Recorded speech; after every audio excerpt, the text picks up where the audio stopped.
welcome back to Jam Fast. In today's video, we're going to be looking at an introduction to strumming.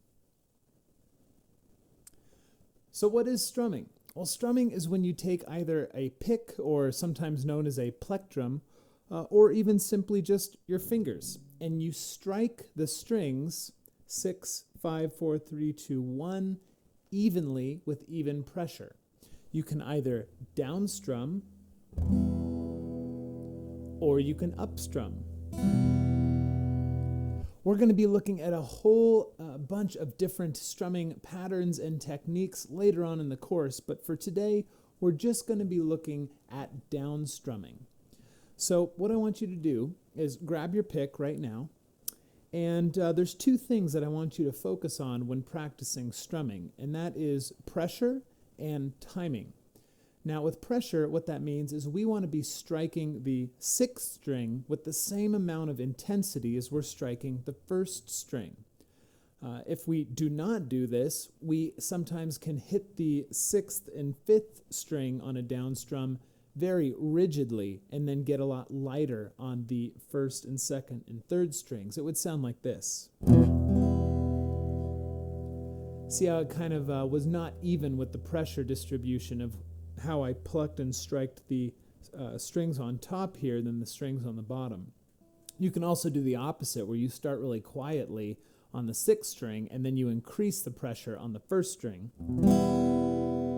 We really are looking for a nice even distribution of pressure from all 6 strings. And one way you can accomplish this is just on how you hold your pick. I recommend thinking of it like how you would hold a pencil when drawing, or like a fork when you're eating.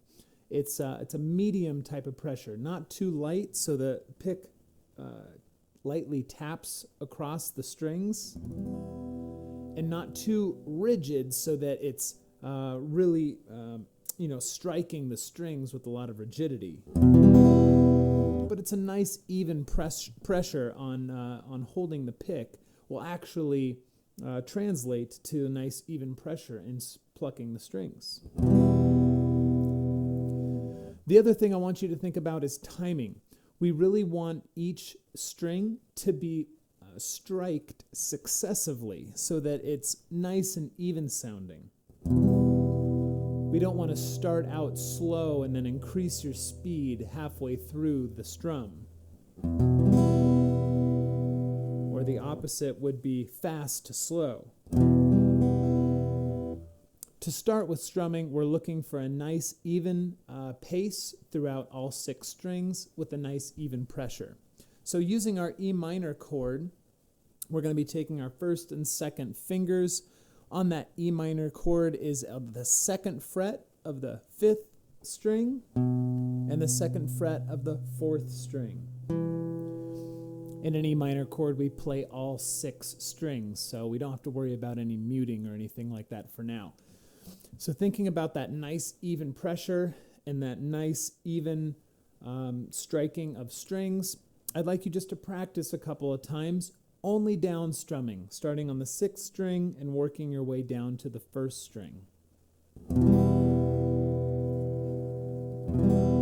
You might notice my wrist doesn't move. It's actually my elbow that's moving, kind of giving this type of emotion. Again, focusing on nice medium pressure and nice medium pace. If you want the expert lesson for the introduction to strumming, let's incorporate a 2nd chord.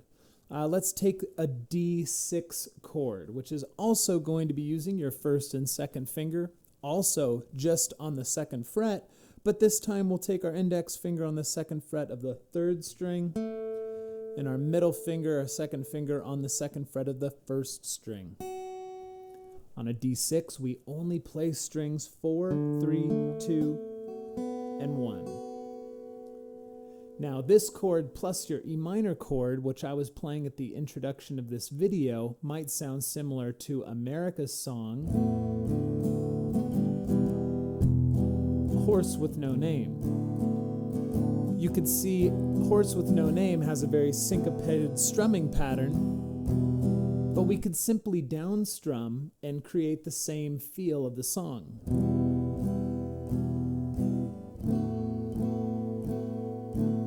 This is what I would like you to try to start attempting to do for this expert lesson in an introduction to strumming. We're going to transition between the E minor to the D6, only using down strumming, focusing on that medium pressure and that medium pace of striking the different strings.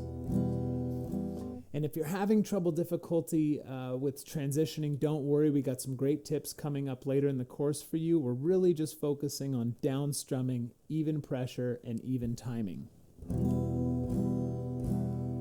How are you doing? Great.